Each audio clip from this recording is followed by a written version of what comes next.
We introduced last lecture, the lecture yesterday, switching to deliver data across a communications network. So we have a network which is made up of multiple switching nodes and links between them, and we introduced two types of switching, circuit and packet switching, and within packet switching two subtypes, datagram packet switching and virtual circuit packet switching. We'll today just recap on those, make sure you're clear on what they are and what the differences are, and look at some aspects of comparing from the performance perspective.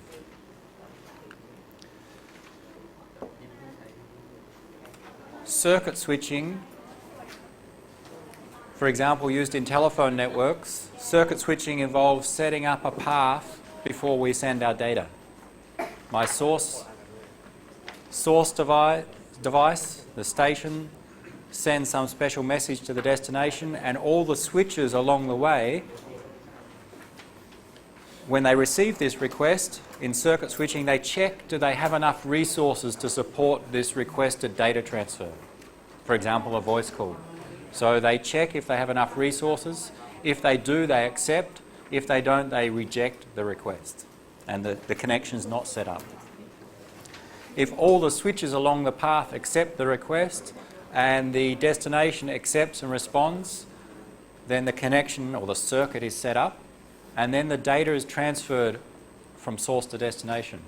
With circuit switching, once we set up a connection or a circuit, what it is that the switches have basically connect the links for the input and output links. So when we send out data, the data is transmitted continuously from source all the way through to destination, as if we have one long link from source to destination, and therefore we only have transmission and propagation delay.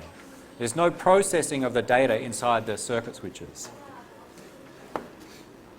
With circuit switching, if we look at a portion of a network here, is just one switch, a circuit switch. We have our output link with a capacity of 10 units, and we have in this portion of the network three inputs, three stations wanting to send data.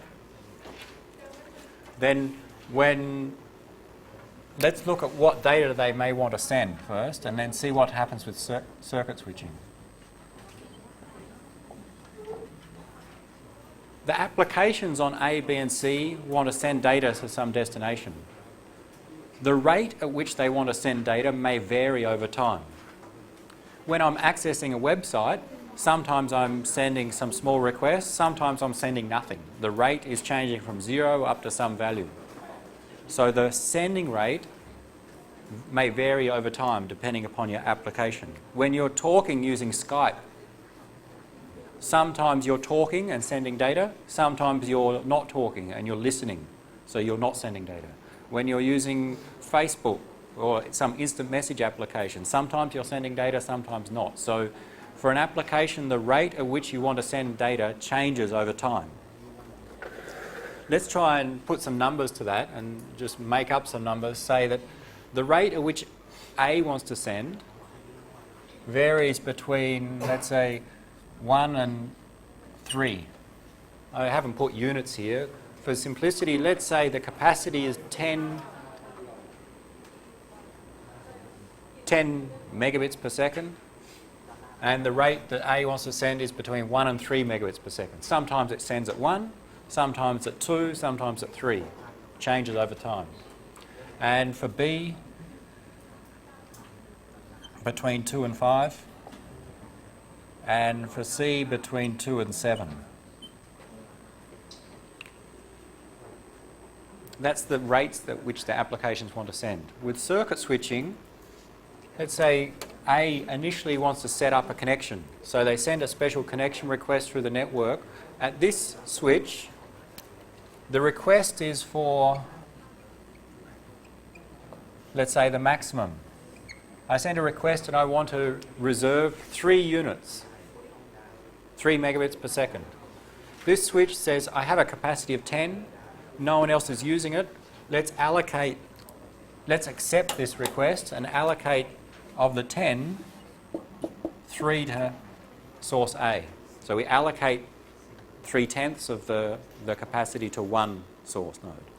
Everything's okay for A. B comes along, sends a request. They request the maximum. Even though they want to send between 2 and 5, it makes sense to request the maximum, because if you request 4, you will not be able to send at 5, and the application sometimes wants to send at the maximum. So they request 5. The switch says, I have a capacity of 10. Currently I've reserved or allocated 3. I have a remaining of 7, so let's allocate for B. Then sometime later, C comes along, does a request for 7 units. Switch says no. I have a capacity of 10. I've allocated 8. I cannot reserve anything for, or I cannot reserve 7 units for C. So in circuit switching, we just look at the resources available. We allocate resources to those that we accept. Doesn't matter if they're using those resources. Note that sometimes when A is sending it just 1. And sometimes when B is sending it 2. So 3 out of 10. Doesn't matter what's being used, it's what's allocated. And since we don't have enough, we have 8 in use, 10 is the capacity, C requests 7, of course we cannot accept C's connection request. C's request would be rejected. It cannot set up a connection with circuit switching. That's circuit switching. So that's a problem. It can be inefficient because some users cannot set up connections and transfer data. Let's look at packet switching. And start with, to demonstrate the difference between packet switching and circuit switching, we'll use Datagram packet switching. To make it a little bit simpler to explain, instead of megabits per second, let's assume this is packets per second.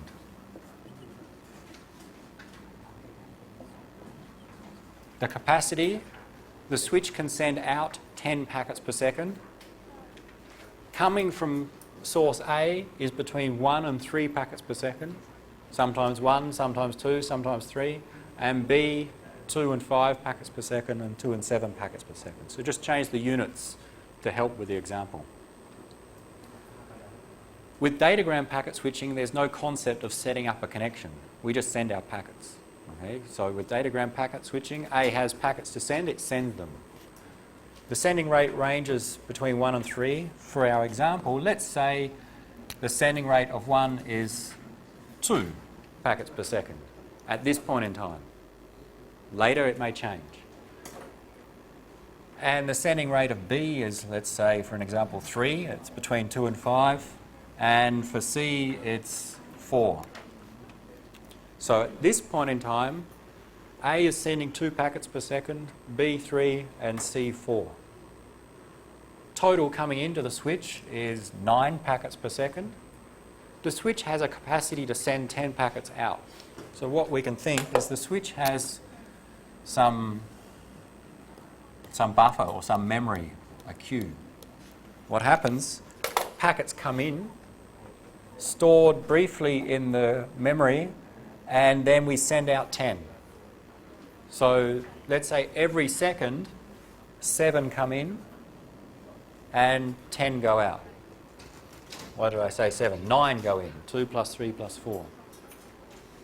2 packets per second, 3, 4 packets per second. A total for this switch, 9 packets per second are coming into the switch, put in memory, but immediately we send all of those 9 out because we can send out at 10 packets per second.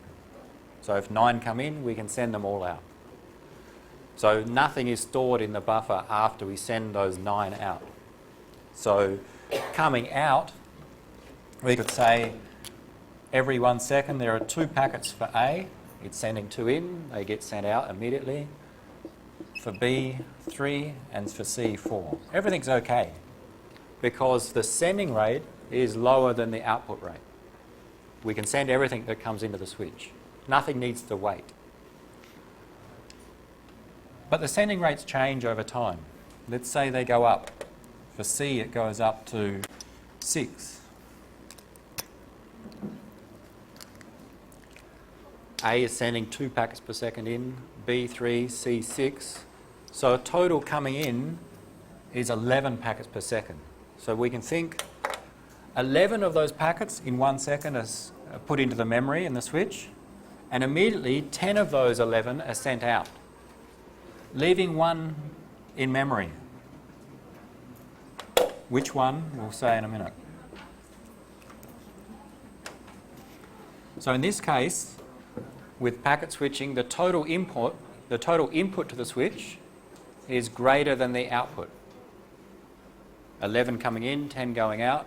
Therefore, one of those 11 that comes in must be stored in the memory, in the queue. It must wait until some time later to be sent. What comes out, if there are 11 coming in, it's up to the switch to choose whose packets to send out. There were 2 from A, 3 from B, 6 from C. A possible selection would be send out 2 from A, 3 from B, and 5 from C, leaving 1 packet from C in the buffer or in the memory. Okay, that's one possible arrangement. Another one could be 1 from A, 3 and 6, leaving 1 from A in the memory. We're not going to discuss why or how it would choose those packets. It may be some priority mechanism, give some application higher priority to others. But that's too much detail. The point is, more coming in than can be sent out. As a result, some will be saved in the memory and sent later. So, in the first 1 second, 11 came in, 10 went out, 1 is stored in memory to be sent later. In the next 1 second, another 11 come in. So there's the old one in the memory plus a new 11 packets in the switch, 12 in total. We send 10 out. There is another 1 left in the queue. We had 1 old one in the queue, 11 new ones, a total of 12 in the switch. We send 10 out. There are 2 remaining in the switch. Whose they are, I don't know. Let's say it's also C's again. All right. The first one may have been sent out, but 2 packets remaining in the switch after the second 1 second. And in the next time interval, another 11 come in, plus the 2 in the queue, that's 13 in the queue. 10 go out, leaves us 3. The queue size is now 3 packets. And if we keep doing this, every 1 second, an extra packet will be added to the queue, because the total in is 11 per second, total out is 10 per second. That means we have to add 1 per second to the queue. So the queue size goes up. And the queue size means that those packets are delayed. Okay? That is, the first packet has to wait some time before it's sent. So the queuing delay goes up. As the queue size goes up, the queuing delay goes up. But we're getting to send the packets of all 3 nodes. In circuit switching, this was not possible. We could only send data from A and B.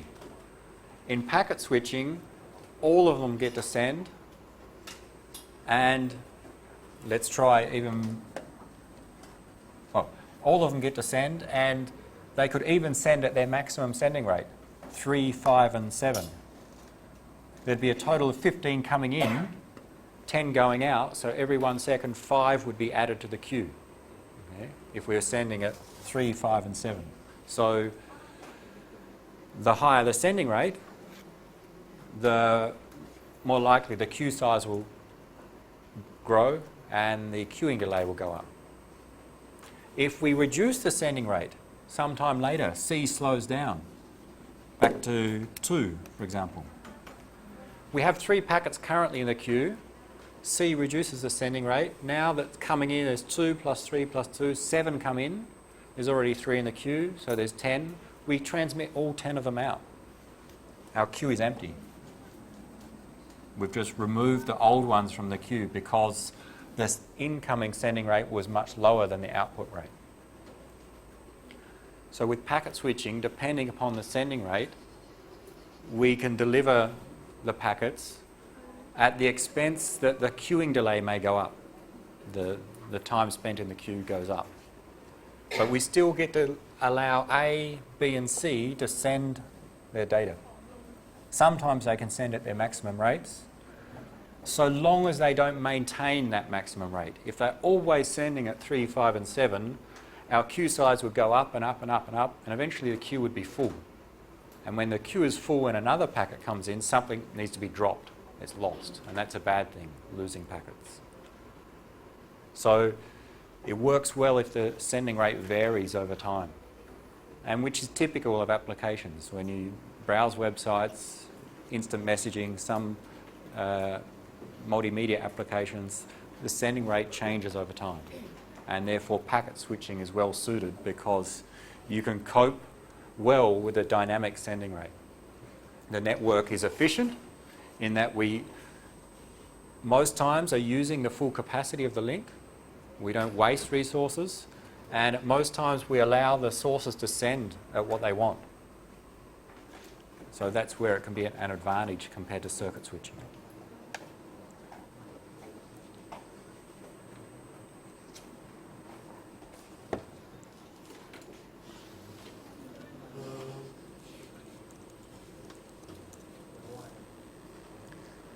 What we need to do to compare circuit and packet switching is look at two more aspects of performance. Before we do that, any questions on the differences between the different switching techniques? Circuit switching, packet switching, which is divided into virtual circuit, and datagram packet switching. The example I went through applies for both datagram and virtual circuit packet switching. It's general to packet switching. The difference between datagram and virtual circuit is in virtual circuit packet switching we set up a connection before we send the data. We'll see some differences in performance in a moment. Any questions on the three techniques?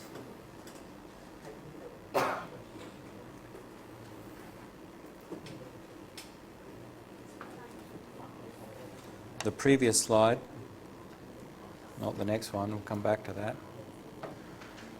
Focusing now on packet switching just for a moment, stay on packet switching.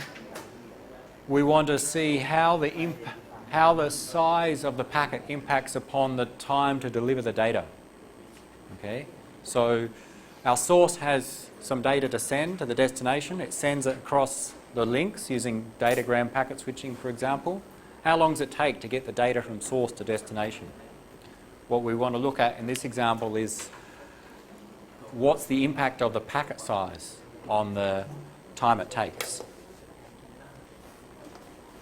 We'll use the example on the board, but I'll add some numbers to it so that we can do some calculations. Let's say, so here we have four examples. We'll go through each of them, we'll generate, or we'll draw these diagrams. The examples have a network with 3 links. The source is X, so we have X connected to A, to B, to Y. X wants to send data to Y. So it's a network with 3 links. What we're going to do is show how long, or calculate how long it takes to send the data using packet switching from X to Y. To put some numbers to it, let's say that application at X has 1,000 units of real data to send. Let's ignore the units, whether bytes, bits, or in transmission time. 1,000 of real data. In the first case, the one on the left, let's say that the packet size, the packet is made up of 2 things, a header and the data, or the header and the payload. So let's say in the first case, there's a 100 unit header plus 1,000 bytes of data, i.e. there's one packet. We have 1,000 units of real data. We can fit all of that into our packet. The maximum size we can carry in a packet is 1,000. So that's the first example we'll go through. What this diagram shows is one of our time sequence or message sequence diagrams, which we've drawn many times now. Let's draw it and see how we arrive at that case. Node X has 1 packet to send. It needs to go via A and B to Y. start transmitting the packet. It takes time to transmit. If we start at time 0, when do we finish transmitting that packet? When does X finish transmitting the packet? Now, think of these in time. 1,000 time units, 100 time units. When does it finish? At what time? Starts at 0. How long does it take to transmit one packet? Again? Think of these as, let's say, milliseconds. This is one packet to transmit takes 100 milliseconds of header plus 1,000 milliseconds of data. Therefore, the time to transmit that total packet is 1,100 milliseconds. So if we start at time 0, we'd finish transmitting at 1100. Okay? This is transmission time. Start at 0, takes 1,100 units to complete. That's X transmitting to A. Of course, it propagates across the link. When we start transmitting, it takes time to reach A. If the propagation delay was, if it was 10, what time is the packet fully received? It's the 1100 plus 10. If I can draw that. 1110. If the propagation delay was 10. Okay. This diagram shows the same diagram we're drawing, but with a propagation delay of 0. Let's say the propagation delay is very small and focus just on the transmission delay. So don't write that one down. Let's say it's 0. All right, very, very small. Then if we transmit at 1100, we'd receive it the same time. It arrives instantly. All right? It doesn't happen in real life, but to keep the calculation simple, let's say the propagation is 0. What is the transmission? Transmission delay is 1,100. Isn't that the package? Let's say that this is in bits. If this was 100 bits and 1,000 bits, and if the data rate was 1 bit per second, then it would be 100 seconds, 1,000. So it's proportional to time, the size. The data rate could be anything I choose it to be. But it depends on the units that we use here, because the data rate is, well, the packet size is proportional to the packet transmission time. Okay? It's simply the size divided by the data rate. If the data rate was 1 megabit per second, it would be 1,100 microseconds. If it was 1 kilobit per second, it would be 1,100 milliseconds, and so on. Simply take these as transmission time. The time to transmit the packet is 1,100, which is shown here. Propagation is 0. With packet switching, a switch must receive the entire packet before it sends it on to the next node. Receive the entire packet and then check the header and transmit across the next link. So switch A starts receiving the packet here, receiving the packet, receiving. At time 1,100, it's received the entire packet. Now it does some processing. Keep things simple, processing is 0. And now transmits the packet to B.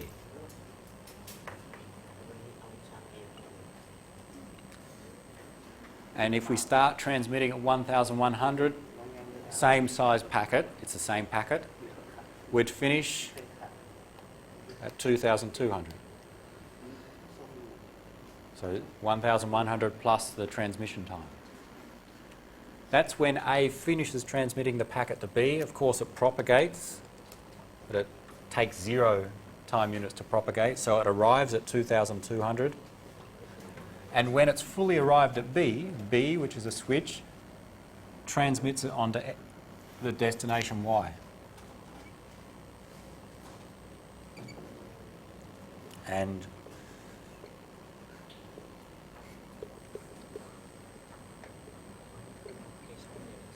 the data inside the packet would be fully received by the destination at time 3,300. This diagram is this one.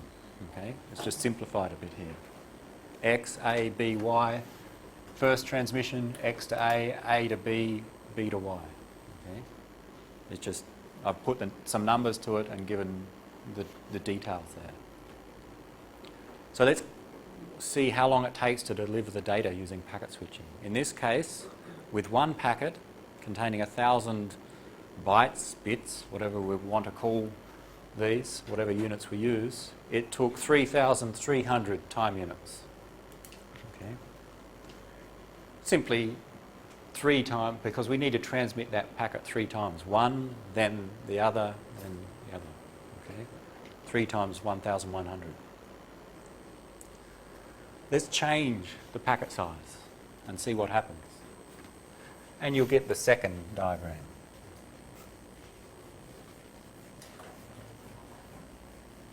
Let's see how we get that second diagram. Same amount of real data, 1,000 bytes, same header size, but let's say the packet contains 500 bytes of data. 100 of header plus 500 of data. That means the maximum amount of data we can put in one packet is 500 bytes. We have 1,000 bytes of real data, therefore we'll need 2 packets to carry this real data. Okay, the application has 1,000 bytes to send, maximum packet size is 500 bytes of data, therefore we need to send 2 packets in this second example. So I just set this and we're going to see what's the impact if we use this size. Same message sequence diagram, X, A, B, Y.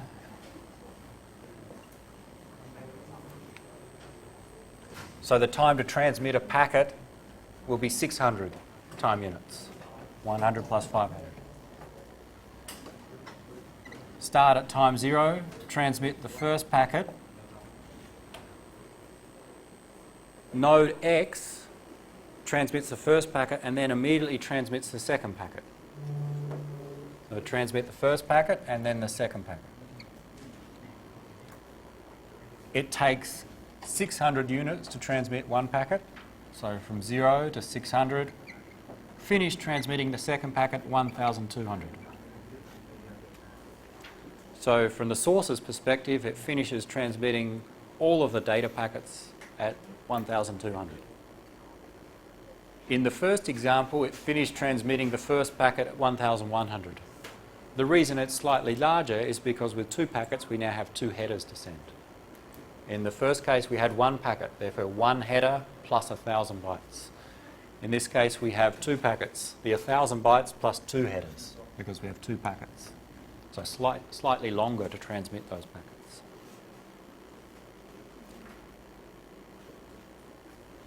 Find out when Y receives the data.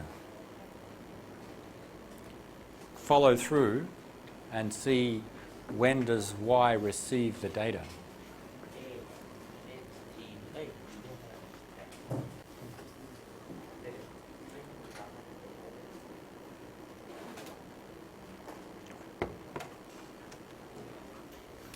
Remember, propagation is 0. The hint or the diagram you're going to end up with is the second one on the slide. When a switch receives a packet, it can transmit that packet.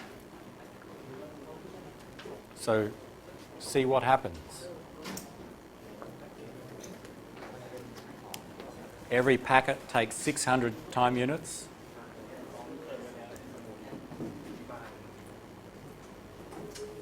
Find out when Y has received all of the data.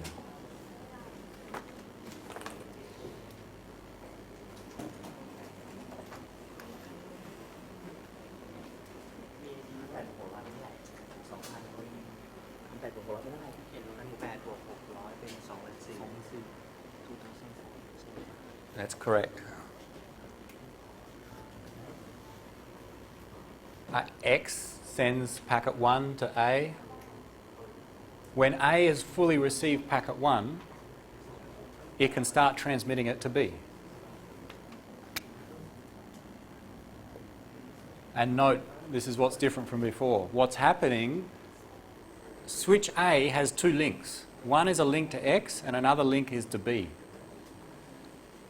A receives the first packet from X, and after receiving that first packet, it starts receiving the second packet from X on one link. On the other link, it starts transmitting the first packet to B. Okay, so we've got something happening in parallel here at the same time. X, the switch, is receiving on one link and at the same time transmitting the previous packet on the next link. So packet 1 is transmitted to B here. Using that, follow through and see when is packet 2 received by Y.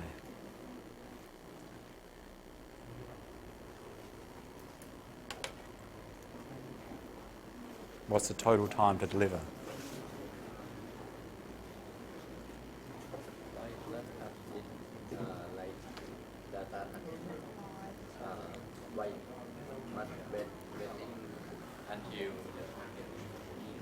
So the question, why wait? With packet switching, what we do is it's typical, you receive the entire packet, including the header. You then check the header. You may do things like check that there are no errors in that packet. Okay? So normally your device needs to receive the entire packet before it can start sending it on. It receives the entire packet, checks, processes that packet. Even though we've shown 0 processing time, it actually has to process that packet, including, for example, checking for errors in that packet, and then send it on. You cannot, even though we start receiving the packet here, we've only received the first bit in the packet. We have to receive all bits before we can process and send it on. And that's what packet switching, we operate on packet, on the packet level, not on the bit level. So we have to wait. Now we've received the entire packet. Now we can send it on. We process packets.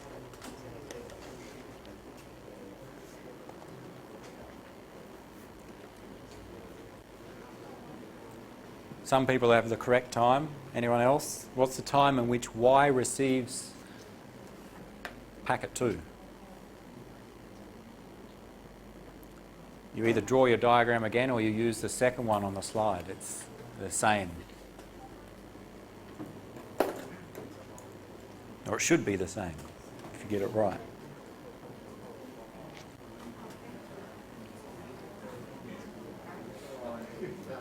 Remember, there are two packets, packet 1 and 2.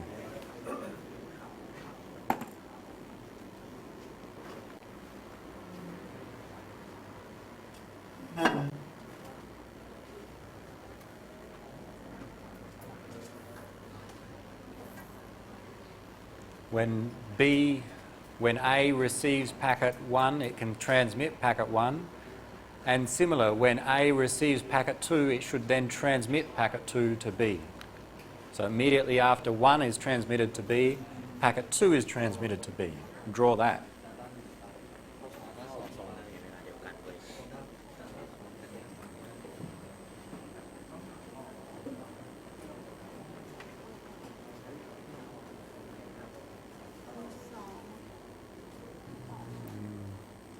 When is 2 received? Y does not transmit.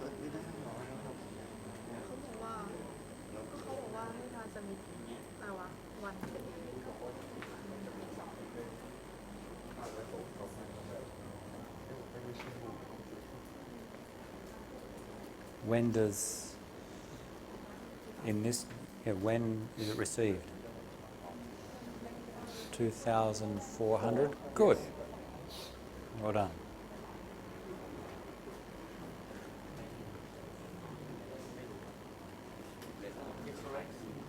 Correct. Okay, some people were getting the right answer, 2,400. If we quickly follow on, A receives packet 1, starts transmitting. and at the same time it's receiving packet 2. It's coming in. When packet 2 is received, 1 is finished transmitting, we start sending packet 2 immediately. Received at time 1000, packet 2 finished transmitting at 1200, therefore received at that time, plus another 600 to transmit packet 2, brings us to here. Similar, B received packet 1, transmits to Y, and while B is transmitting packet 1 to Y, it's also receiving packet 2 from A, and then transmits packet 2 to Y, starting at 1800, finishing at 2400. Y receives packet 2 at time 2400, fully received. Y is not transmitting on any further. Okay? So the answer here is Y is received at time 2400. It takes less time than the previous case, which took 3300. Why does it take less time? Because it sends the data at the same time that it's waiting for. Yeah, this part. And here. We're saving time because, in fact, we're doing things in parallel. A is receiving a packet and at the same time transmitting the packet. So that reduces the total time. Note that we have more header. 2 packets, the total header is 200. In the first case, the total header was 100. So in the first case, less header, less time. But we gain, that is, we reduce the time by doing some things in parallel. That is, transmitting and receiving a packet at the same time.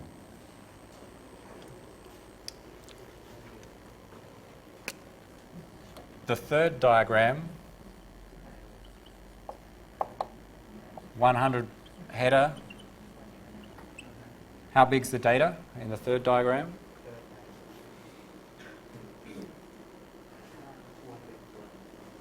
$200, because in the diagram there are 5 packets with our 1000 bytes of data divided by 5 plus 200 of data. That is, we have 1000 of real data with 5 packets. It means there must have been 200 per header, per date packet. We see similar. I'm not going to draw the diagram with 5 packets. A transmits all 5 packets. When it's transmitting packet 2 to B, X is transmitting packet 2 to A is transmitting packet 1 to B. And when X is transmitting packet 3 to A is transmitting packet 2 to B, and B is transmitting packet 1 to Y. So we have 3 things happening at the same time there, saving more time. Total time in this case, what is it? Total time. From the start to here.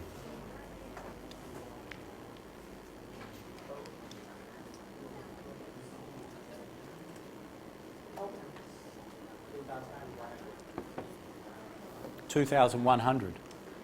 Just following the diagram to do it quickly, we see there's 1 packet, 2, 3, 4, 5 transmitted, plus this one, that's 6, plus this one. So from start to finish, there are 7 packet transmissions. Each packet takes 300. 7 times 300, a total of 2,100. You can do it manually to find that.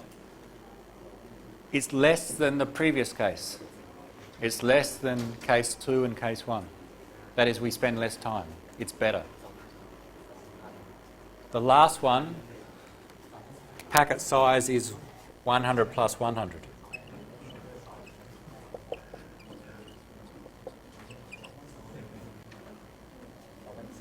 Total time is,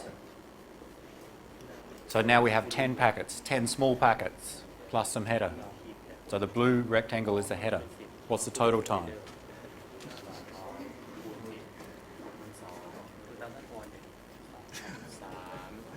Good. Again, quickly from the diagram, we see there are 10 packets, plus this 10th one going from A to B plus this 10th one going from B to Y. 10 plus 2. 12 packets. Each packet is 200 units. 12 times 200, 2,400. Worse than the previous one. Why? Why is number 4 longer than number 3? Why does it take longer to do number 4 than 3 in this case? Someone had an answer before I answer your questions. Sorry? Why is packet 4 longer than 3? Sorry, why is example 4 longer than example 3? More packets meaning what? More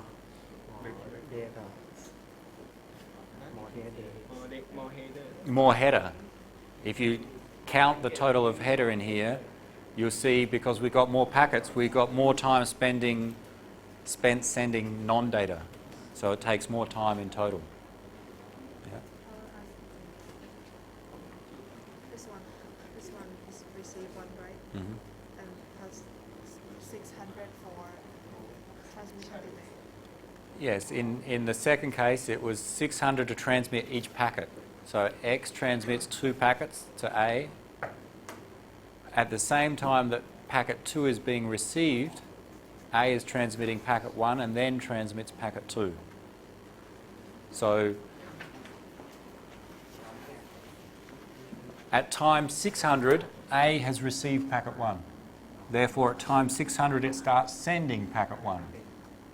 Finishes sending packet 1 at time 1200, 1200. And then immediately starts sending packet 2 because it's just been received. Start sending packet 2 at 1200, finish sending packet 2 at 1800. So you can calculate the exact times. What I've just shown is the time at which the finish packet 2 is sent on that diagram. And graphically you can follow it on the diagrams. In the second one it's 600 plus 600 plus this 600 plus another 600, 2,400. How to count the packets? The number of packets depends upon the packet size. So I gave you the packet size. In the first case, 1,000 bytes of data. The second case, 500, half the size. The third case, 200. And the last case, 100. Real data was 1,000, meaning 1 packet, 2 packets, 5, 10. So I gave you the amount of real data and the packet size. The result is the packet size impacts upon the total time. But it's not obvious. That is, it depends upon the number of packets and the size of the header. We see reducing the packet size from 1, 2 to 3 reduced the time. That was good. But in the last case, reducing the packet size even more increased the time because of the header.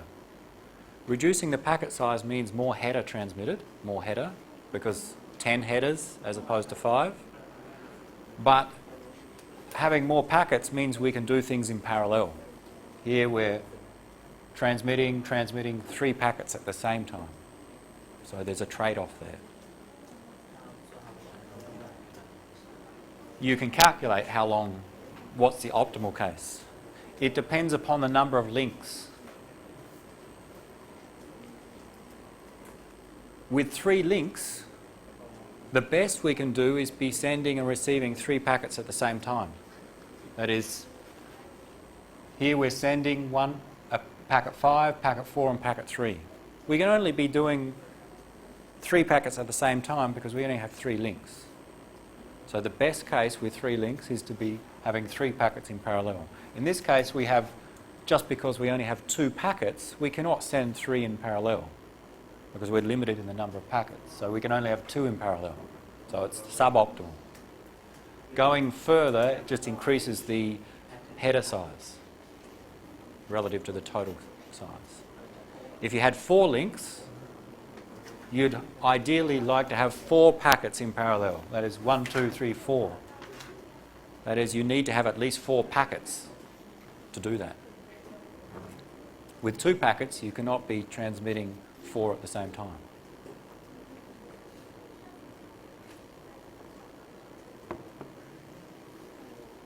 It requires some practice to understand that fully, and you'll do that in the next quiz. There'll be a question that asks you to calculate, given a more complex scenario, what's the total time? And maybe in the exam.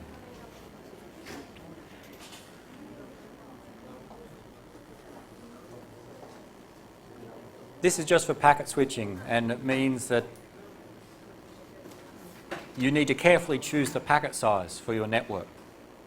It's not obvious what the packet should be. It depends upon the number of links, the header size, and it will impact on what's the optimal packet size. That's ignoring things like errors and so on. If there's an error, we lose a packet and need to retransmit. That's even worse if we have large packets with errors.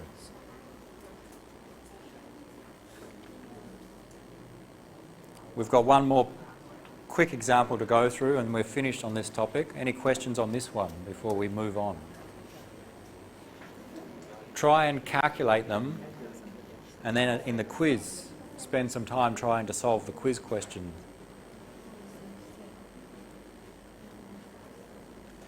You may be able to come up with a generic equation that will solve it for you.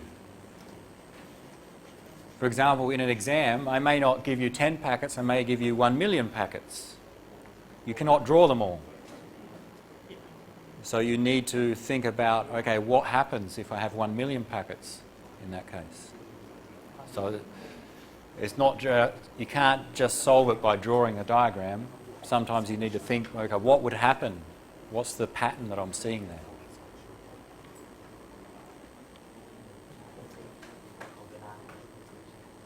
In general, the more links you have, you need more packets to fully utilise those links, to be transmitting at the same time. Here with 3 links, 1 packet's not enough to allow parallel transmissions, nor is 2 not enough to have 3 parallel transmissions. 3 is, in this case.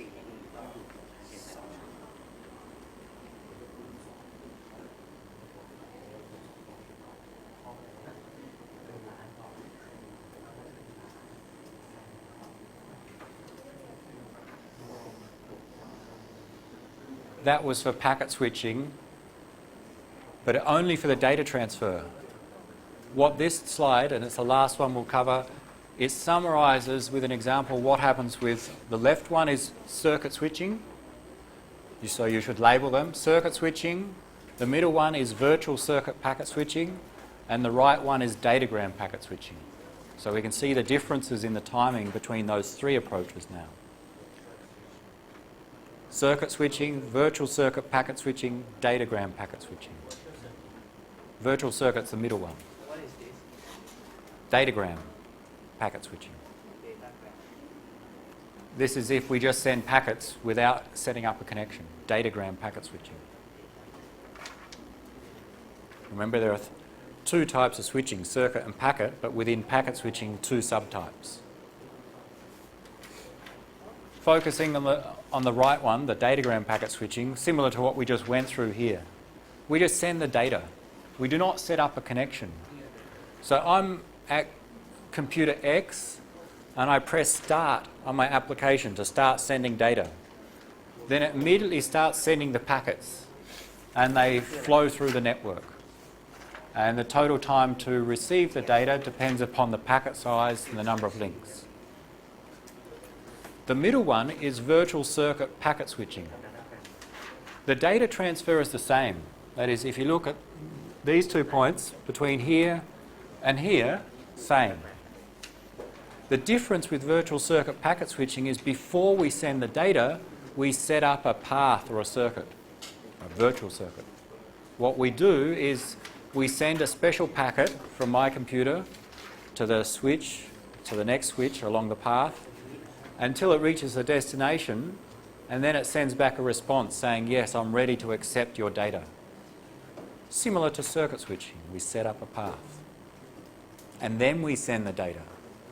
So if you think when I press start on my application, at this time, there's a small delay to set up the path, to set up the virtual circuit, and then transmit the data. So it takes more time than datagram packet switching because under the same conditions we have the extra setup delay. On the left case, circuit switching, similar, we must set up the circuit before we send data. We send some special message to the first switch, it checks, do I have enough resources? If yes, send it on, checks, do I have enough resources? If yes, send it on to the destination, it responds. But importantly, when it responds, and then when it sends the data, the circuit is already set up. There's no need for processing at the intermediate switches here. The data flows through the switches. Same when we transmit the data here. We transmit at the source, it goes through switch 1, then switch 2, and then to the destination. If we try and draw it with circuit switching, we send a special message to the first switch saying, I want to set up a connection. If it accepts, it connects the input to the output. And then the next switch, it connects them. Then Y sends back a response. It's this call accept signal. And it goes straight through the switches back to X. There's no need for extra processing or waiting at B and A on the return path because the circuit is already set up as if we have a link all the way through. Then same when we send the data from X to Y, or in this case 1 to 4. We start transmitting the data. It's not a packet, it's just the 1,000 bytes of real data. Start transmitting and it flows through A and B as some signal and is received by Y. So the delay simply depends upon the transmission delay and the propagation delay, the time from here to here. The propagation delay of the path. We don't have to wait for packets like we do here. So it's fastest to send the data with circuit switching.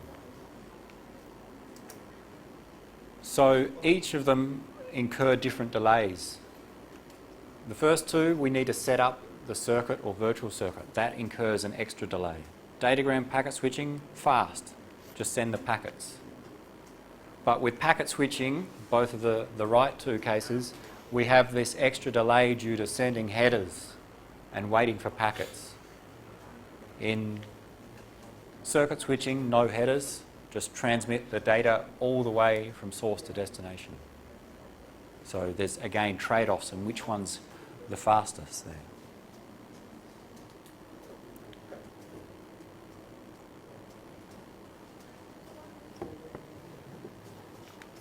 That's all we want to cover with switching. Any questions before we move on to the next topic? We have 10 or 15 minutes to cover on the next topic, very easy. But before we do that, any questions on switching? The last slide just summarises some different characteristics of those three approaches. You don't have to know all of them, we've talked about the main ones. Some of them you may not understand because we haven't spoke about code conversion and so on. I think we've covered the comparison through the previous set of slides.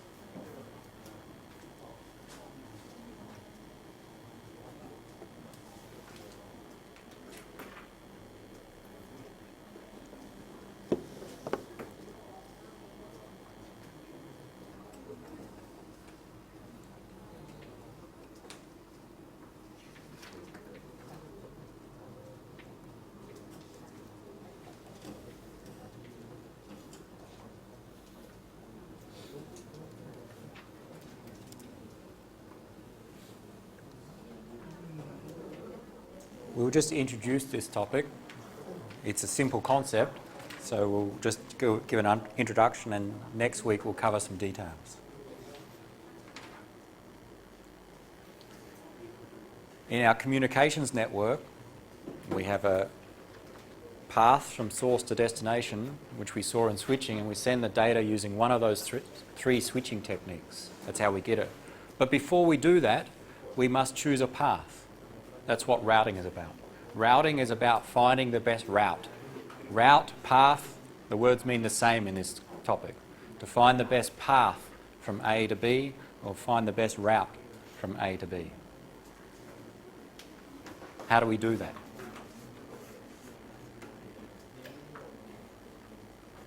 Here's our example network from our example switch network. Question is, I want to get data from A to F using any of those three switching techniques. Before I send the data, I must choose a path, or a path must be selected. Which path should I use?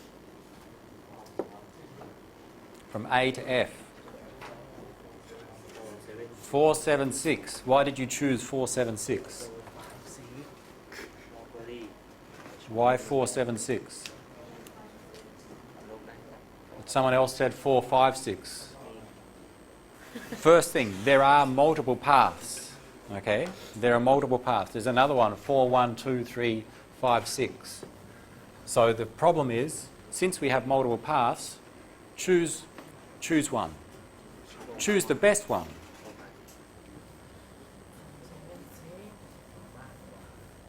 In this case, with this information, we don't know which one's the best. We may think that 476 and 4, 5 and 6 are the same. Whereas 4, 1, 2, 3, 5, 6 we think is longer. More hops, more links to traverse. So we may think that 4, 5, 6 and 4, 7, 6 are the best, either of those two. But it could be more complex than that. And we'll see that the best path doesn't necessarily mean the shortest number of links or the fewest number of links. It may be due to other factors like the financial cost of using the links, the data rate of the links, the delay of the links, and so on. So it's more complex than simply looking at the graph. To illustrate some of the information and decisions that are needed in routing, let's consider something that you do on a regular basis. Let's consider you need to drive from here into Bangkok, somewhere in the centre of Bangkok. So you need to choose which roads to drive along. How are you going to choose to drive into Bangkok? Today, after this lecture, at lunchtime, you're going to drive in. Which path are you going to take? How are you going to choose a path? There are different ways. Give me one. Which roads to take?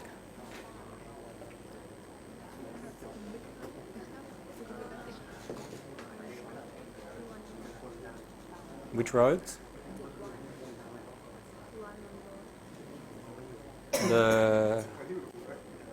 Again?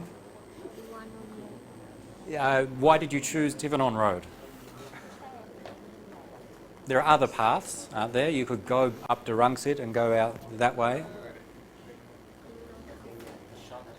Traffic and shortest. Okay, let's note this. So, anyone else? How do you choose a path to drive, a set of roads to drive into Bangkok?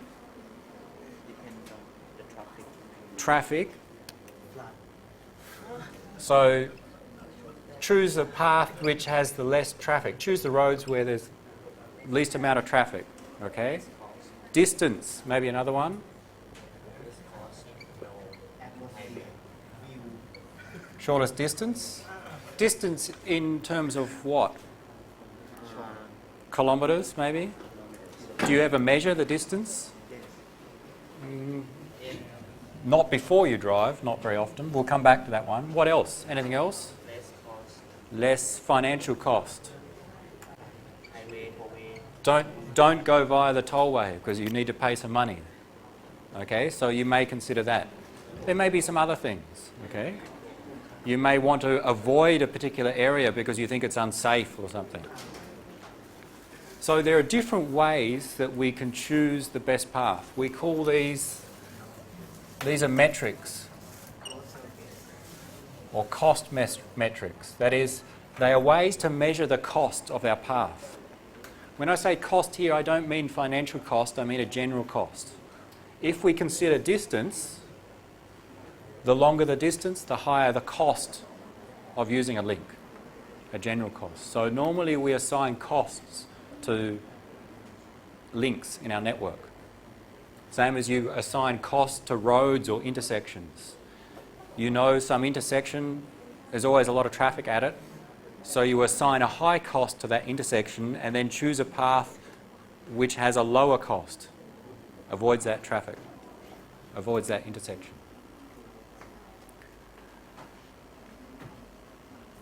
Okay, let's say shortest distance, that you're going to use the path with the shortest distance. Lecture finishes, you go to your car, what do? How do you choose the path with shortest distance? Turn on your iPhone map. Turn on your iPhone map. What does that do?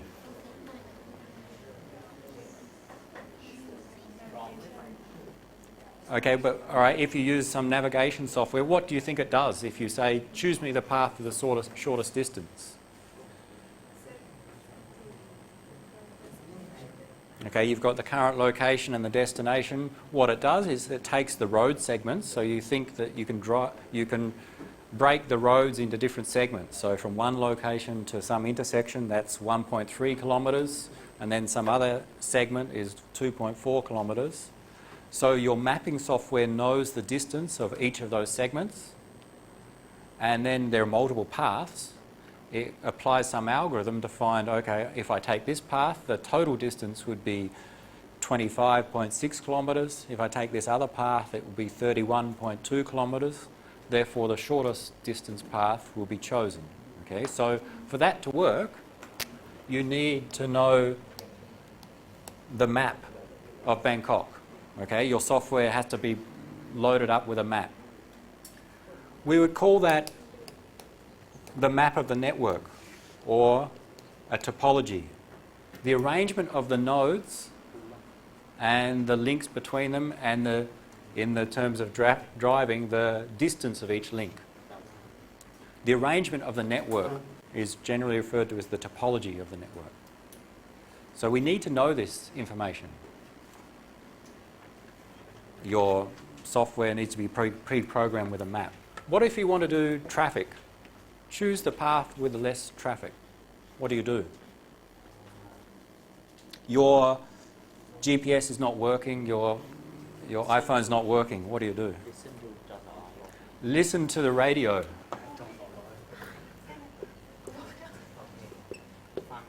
Because the radio provides regular updates on traffic. Let's say the radio, they get updates on traffic, I don't know, every 4 hours there's an update they provide about crashes, about busy intersections and so on. What else could you do? Sky News. So different news sources. Anything else? Sense? Sense what? Using your sixth sense, or what are you sensing? How do you get information about the traffic in Bangkok?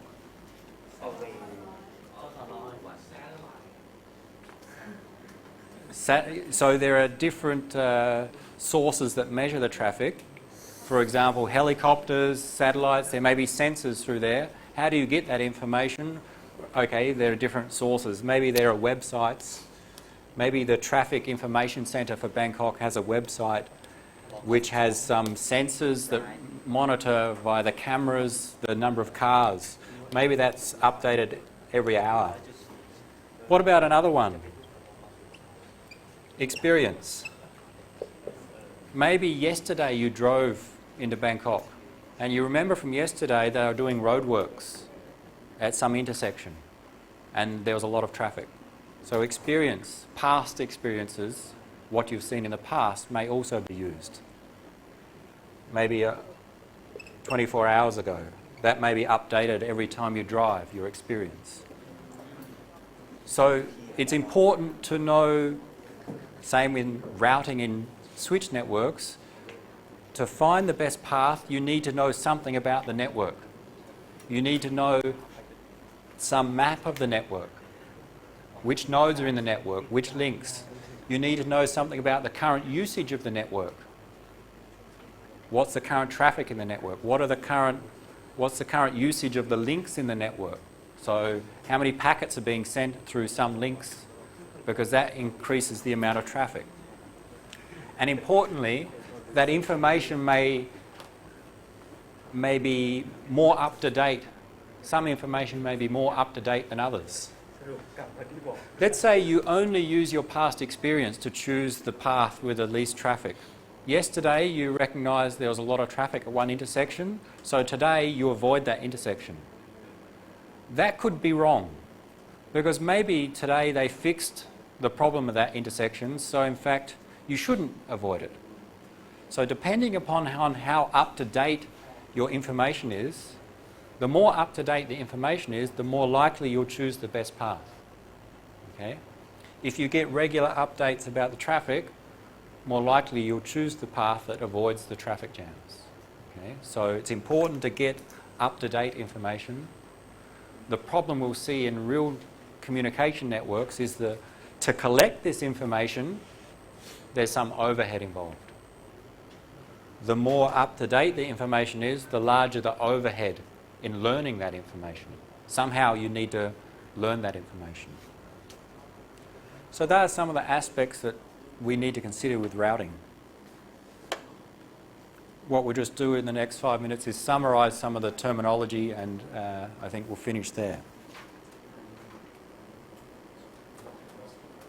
So the question is, which route or path to take from some source to destination? The answer, choose the best path. Then the question is, what is the best path and how do you choose it? Remember, real networks may have hundreds, thousands of nodes, and therefore many different paths to choose from.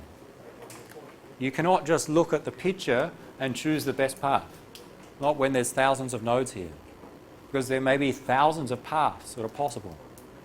So we need computer software or algorithms to calculate for us what is the best path. And you know Dijkstra and other algorithms. Routing is needed in all of our switching techniques. We're going to use packet switching as an example. We'll focus on packet switching. So we always need to find the best route. We will not cover this yet. We'll do that next week. Some terminology. I'll illustrate that with this example. Here's an example network. We have nodes 1 through to 6 in this network. We have links between nodes. So we have a link from node 1 to node 4, a link from node 4 to node 5. There is no link from node 1 to node 3. Actually, I'm wrong. There is. There's no link from node 1 to node 6. Okay? A link, just a connection direct between two nodes. A path is a way between two nodes. A path between node 1 and node 5 is node 1, 4, 5.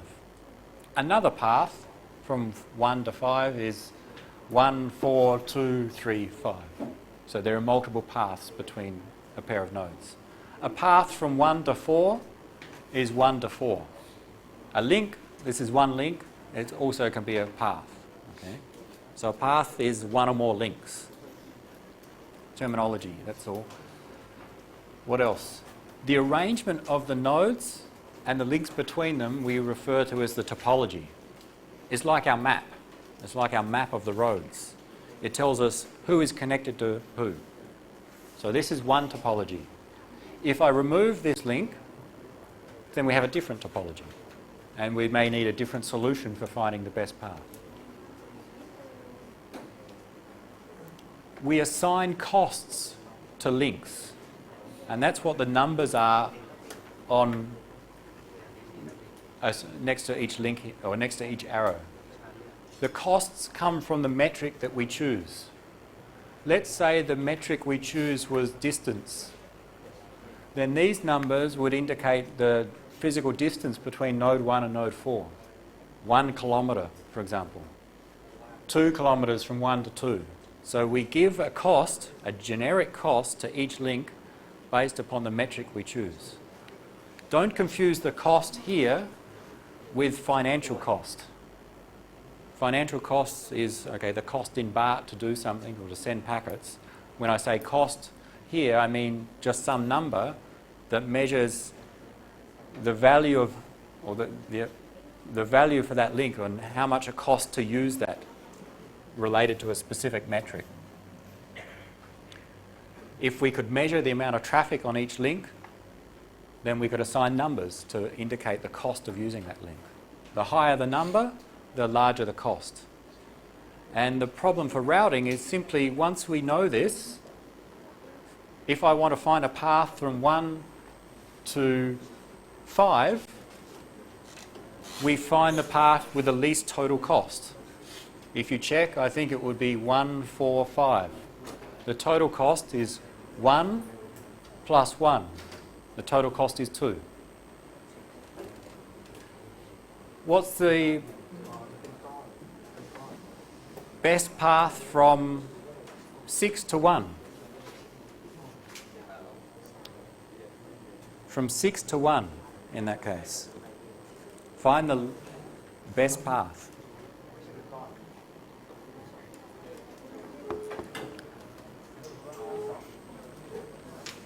Come on, easy network, 6 nodes, very small. What's the best path from node 6 to node 1?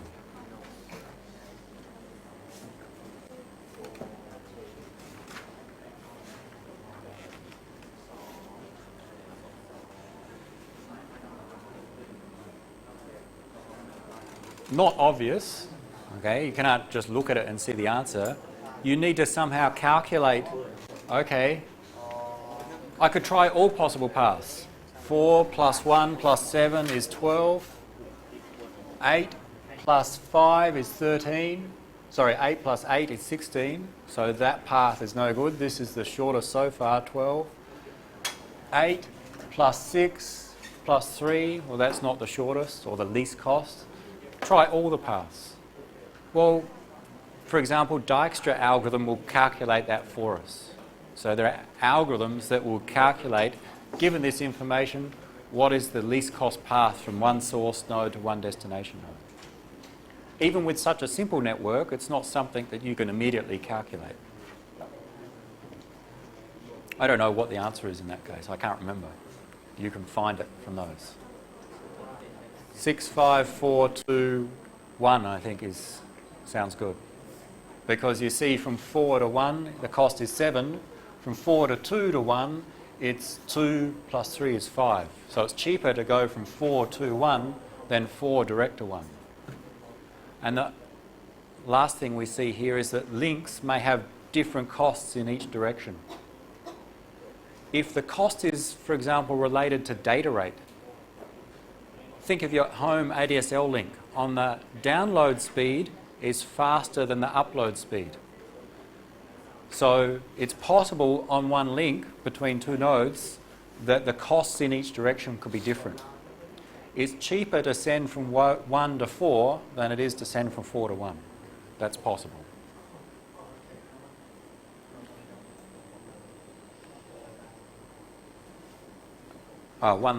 Two more things.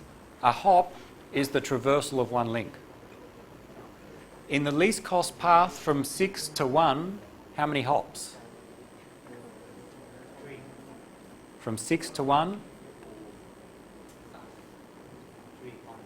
How many hops from 6 to 1?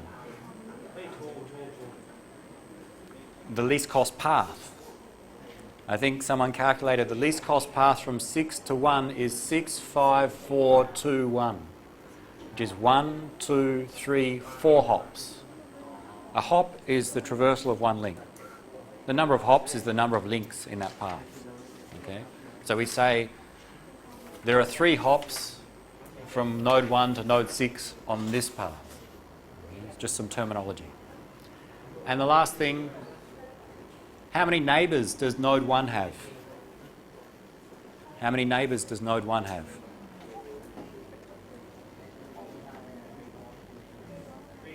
3. Neighbours are the ones which we have direct links to. Node 1 has direct links to 3, 2 and 4. So node 1 has 3 neighbours in this network. We'll use this terminology when we look at different routing algorithms.